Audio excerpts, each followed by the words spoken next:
एक बार की बात है, किसी राज्य में एक राजा था जिसकी केवल एक टांग और एक आंख थी।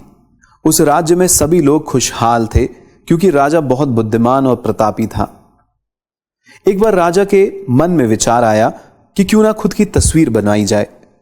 फिर क्या था, देश विदेश से चित्रकारों को बुलाया गया और एक से एक बड़े चित्रकार राजा के दरबार में आए।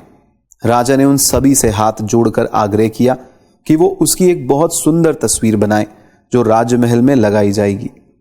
सारे चित्रकार सोचने लगे कि राजा तो पहले से ही विकलांग है और फिर उसकी तस्वीर को बहुत सुंदर कैसे बनाया जाए, यह तो संभव ही नहीं है। और अगर तस्वीर सुंदर नहीं बनी तो राजा गुस्सा होकर बहुत दंड देगा। यही सोचकर सारे चित्रकारों ने राजा की तस्वीर बनाने से इनकार कर दिया। तभी पीछे से एक चित्रकार ने अपना हाथ खड़ा किया और बोला कि मैं आपकी बहुत सुंदर तस्वीर बनाऊंगा जो आपको बहुत पसंद आएगी। फिर चित्रकार जल्दी से राजा की आज्ञा लेकर तस्वीर बनाने में जुट गया। काफी देर बाद उसने एक तस्वीर तैयार की जिसे राजा देखकर बहुत प्रसन्न हुआ और सारे चित्रकारों ने अपने दांतों तले उंगली दबा ली।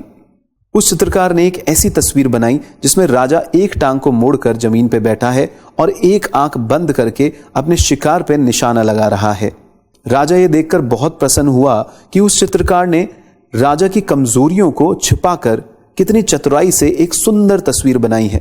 राजा ने उसे खूब इनाम दिए। तो मित्रों, क्यों ना हम भी दूसरों की कमियों को छुपाएं, उन्हें नजरअंदाज करें और अच्छाइयों पर ध्यान दें। आजकल देखा जाता है कि लोग एक दूसरे की कमियां बहुत जल्दी ढूंढ लेते हैं। चाहे हम में खुद में कितनी भी बुराइयां क्यों ना हो, लेकिन हम दूसरे की बुराइयों पर ही ध्यान देते हैं कि अमुक आदमी ऐसा है, वो वैसा है। सोचिए, अगर हम भी उस चित्रकार की तरह दूसरों की कमियों पर पर्दा डालें और उन्हें नजरअंदाज करें तो धीरे धीरे सारी दुनिया से बुराइयां ही खत्म हो जाएंगी और रह जाएंगी तो सिर्फ अच्छाइयां। धन्यवाद।